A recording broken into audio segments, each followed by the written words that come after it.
ಐಂ ಹ್ರೀಂ ಕ್ಲೀಂ ಚಾಮುಂಡಾಯ ವಿಚ್ಚೇ ನಮಃ. ವೀಕ್ಷಕರೇ, ನವರಾತ್ರಿಯ ಹಬ್ಬ ಅಂತಂದರೆ ನಮಗೆ ಅಖಂಡವಾಗಿ ದೀಪ ಇಡೋದು ಖಂಡಿತವಾಗಿಯೂ ಗೊತ್ತಿರುತ್ತೆ.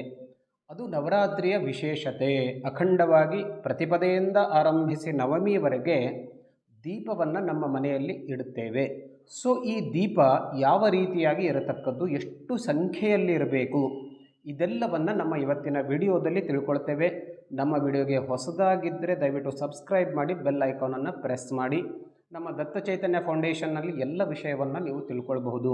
ಇವತ್ತು ನೋಡಿ, ನಾವು ನೋಡ್ತಾ ಇದ್ದೆವು ಈ ನವರಾತ್ರಿಯ ದೀಪವನ್ನು ಯಾವ ರೀತಿಯಾಗಿ ಸ್ಥಾಪನೆಯನ್ನು ಮಾಡಬೇಕು, ಅಂದರೆ ಯಾವ ರೀತಿಯ ದೀಪ ಇರಬೇಕು ಅಂತ ಅನ್ನೋದನ್ನು ನೋಡ್ತಾ ಇದ್ದೆವು. ನೋಡಿ, ಇಲ್ಲಿ ನವರಾತ್ರಿಯ ಒಂದು ವಿಶೇಷತೆ ಅಂತ ಅಂದರೆ ನಮ್ಮ ಕುಲಾಚಾರಕ್ಕೆ ಸಂಬಂಧಪಟ್ಟಂತೆ, ಅಂದರೆ ನಮ್ಮ ಹಿರಿಯರು ಯಾವ ರೀತಿಯಾಗಿ ಮೊದಲಿಂದನೂ ಮಾಡ್ತಾ ಬಂದಿದ್ದಾರೋ ಅದನ್ನು ಮಾತ್ರ ಮುಂದುವರಿಸಲಿಕ್ಕೆ ನವರಾತ್ರಿಯಲ್ಲಿ ಅವಕಾಶ ಇದೆ.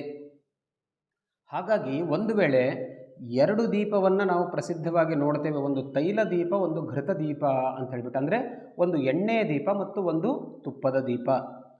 ತುಪ್ಪದಿಂದ ಅಖಂಡವಾಗಿ ನೀವು ದೀಪವನ್ನು ಇಡಬಹುದು ಅಥವಾ ಎಣ್ಣೆಯಿಂದ ಅಖಂಡವಾಗಿ ದೀಪವನ್ನು ಇಡಬಹುದು. ಮೊದಲಿನಿಂದ ಯಾವ ರೀತಿಯ ಪದ್ಧತಿ ನಿಮ್ಮ ಮನೆಯಲ್ಲಿದೆಯೋ ಆ ರೀತಿಯಾಗಿ ಮಾಡಿಕೊಳ್ಳಿ. ಕೆಲವು ಜನರ ಮನೆಯಲ್ಲಿ ಒಂದು ತುಪ್ಪದ ದೀಪ, ಒಂದು ಎಣ್ಣೆಯ ದೀಪ ಇರೋ ಸಾಧ್ಯತೆ ಇದೆ. ಒಂದಷ್ಟು ಜನರ ಮನೆಯಲ್ಲಿ ಎರಡು ಎಣ್ಣೆ ದೀಪ, ಎರಡು ತುಪ್ಪದ ದೀಪ ಇರುವಂಥ ಸಾಧ್ಯತೆ ಇದೆ. ಮೊದಲಿನಿಂದ ಯಾವ ರೀತಿಯಾಗಿ ಮಾಡ್ಕೊಂಡು ಬಂದಿದ್ದಾರೋ ಆ ರೀತಿಯಾಗಿ ಮಾಡಿಕೊಳ್ಳಿ. ಕೇವಲ ಎಣ್ಣೆ ದೀಪ ಇತ್ತು ಅಂತಂದರೂ ಕೂಡ ಅದನ್ನೇ ಮುಂದುವರಿಸಿ.